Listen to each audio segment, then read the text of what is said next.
ओम नमः शिवाय। श्रावण मास महत्तम अध्याय 14। हरे कृष्णा, राधे राधे।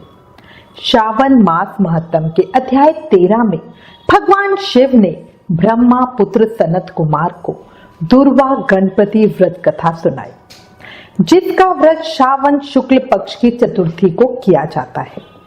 अब आज इस अध्याय में नाग पंचमी व्रत का महत्तम सुनेंगे। शुरू करते हैं। श्री सदाशिव ने श्री सनत कुमार से कहा, हे महामुनि, श्रावण मास के शुक्ल पक्ष की पंचमी तिथि को जो कुछ करना चाहिए उसके संबंध में अब मैं बताऊंगा, आप उसे ध्यान से सुनिए। साधक को चाहिए कि वह चतुर्थी तिथि को केवल एक बार भोजन करे और पंचमी नक्त व्रत यानी एक समय भोजन का नियम ले। स्वर्ण, चांदी, काष्ठ अथवा मिट्टी का 5 फनों वाला सुंदर नाग बनाकर पंचमी के दिन उस नाग की भक्ति पूर्वक पूजा करनी चाहिए। अपने घर के मुख्य द्वार के दोनों तरफ गोबर का 5 फनों वाला सांप बनाकर उसकी दूध और खीलों से पूजा करनी चाहिए। साथ ही कनेर, मालती, चमेली, चंपा के फूलों, रमणीय गंधों यानी इत्र, अक्षतों, धूप और दीप से उनकी विधिवत पूजा करें। उसके बाद ब्राह्मणों को शुद्ध घी के लड्डू तथा खीर का भोजन करवाना चाहिए। इसके बाद अनंत, वासुकी, शेष, पद्मनाभ, कंबल, करकोटक, अश्व, धृतराष्ट्र, शंखपाल, कालिये तथा तक्षक, इन सब नाग कुल के अधिपतियों को तथा इनकी माता कुद्रू को भी हल्दी और चंदन से दीवार पर लिखकर फूलों आदि से इनकी पूजा करें। साधक को चाहिए कि वो प्रत्यक्ष नाग देवता का पूजन करे, फिर घी और खांड मिलाकर उनको दूध पिलाना चाहिए। उस दिन लोहे के किसी पात्र, कढ़ाई आदि में कोई पकवान नहीं पकाना चाहिए। नैवेद्य के लिए गेहूं और दूध का प्यास बनाकर भक्ति पूर्वक अर्पण करें। भुने हुए चने, धान का लावा तथा भुने हुए जौ नागों को देने चाहिए और स्वयं भी उन्हीं चीजों को खाना चाहिए। साथ ही अपने बच्चों को भी यही खिलाना चाहिए, इससे उनके दांत मजबूत होते हैं।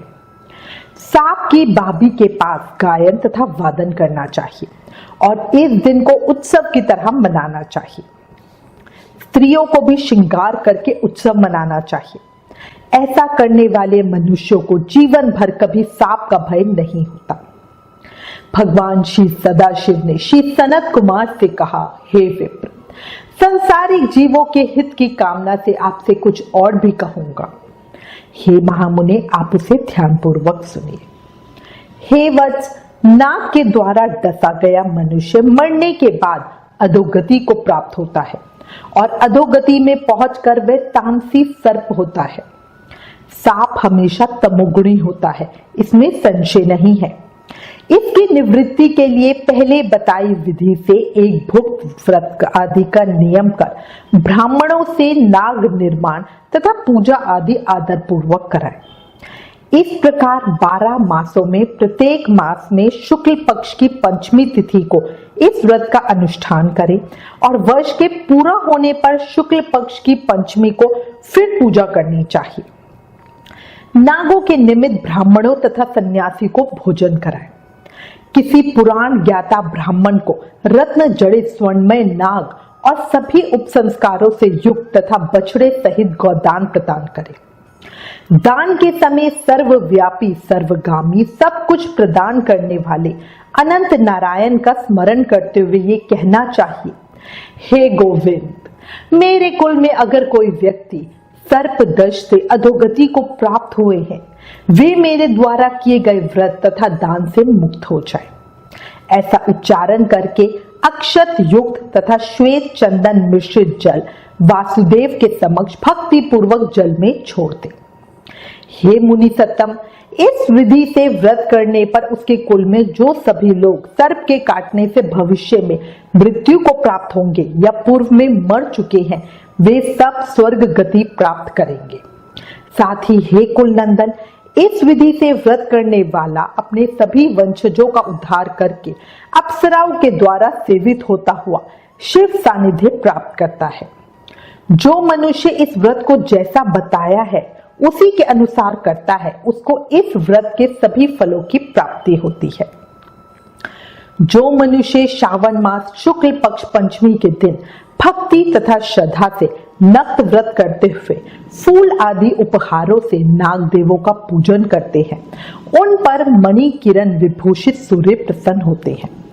इसके विपरीत मकान का दान या प्रतिग्रह लेने वाले संसार के समस्त दुखों को भोगते ही हैं और मृत्यु के बाद उनको सर्प योनि की प्राप्ति होती है। हे विपेंद्र, जो लोग नाग की हत्या करते हैं उनके यहाँ अगले जन्म में पुत्र नहीं होते या होकर मर जाते हैं। स्त्रियों के प्रति कृपाणता से भी प्राणी की सर्प योनि होती है। वह लोग जो दूसरों की धरोहर यानी अमानत हजम कर जाते हैं या मिथ्या भाषण करते हैं, वह भी सर्प योनि पाते हैं। जो मनुष्य किसी भी कारण से सर्प योनि में जाते हैं, उन सभी के प्रायश्चित के लिए ये उत्तम उपाय कहा गया है। जो लोग धन की कंजूसी त्याग कर नाग पंचमी का व्रत तथा अर्चन करते हैं, उनके कल्याण के लिए सभी नागों के अधिपति शेषनाग तथा वासुकी हाथ जोड़कर प्रभु श्री हरि से तथा सदाशिव से प्रार्थना करते हैं। तब शेष और वासुकी की प्रार्थना से प्रसन्न हुए परमेश्वर शिव तथा भगवान विष्णु उस व्यक्ति के सभी मनोरथ पूर्ण कर देते हैं। वह नागलोक में अनेक प्रकार के सुखों का उपभोग करके बाद में उत्तम बैकुंठ अथवा कैलाश में जाकर शिव तथा विष्णु का गण बनकर परम सुख प्राप्त करता है। हे वत्स, मैंने आपसे नागों के इस पंचमी व्रत का वर्णन कर दिया। इसके बाद अब आप और क्या सुनना चाहते हैं, कौन सा व्रत सुनना चाहते हैं, उसे बताइए। इस प्रकार श्री स्कंद पुराण के अंतर्गत ईश्वर सनत कुमार संवाद में श्रावण मास महत्तम में नाग पंचमी व्रत कथन नामक 14वां अध्याय संपूर्ण। इस 14वें अध्याय के सुनने मात्र से सर्प भय और सर्प योनि से मुक्ति मिलती है। याद रखो, भगवान शिव और भगवान विष्णु हमें सबकी पूजा करनी चाहिए। भागवत महापुराण ने भगवान विष्णु ने स्वयं कहा है, जो मुझे पूजे शिव को नहीं और जो शिव को पूजे मुझे नहीं, दोनों पापी हैं। इसलिए प्रेम से, मन से, भाव से जयकारा लगाओ और जोर से बोलो, हर हर महादेव, ओम नमः शिवाय।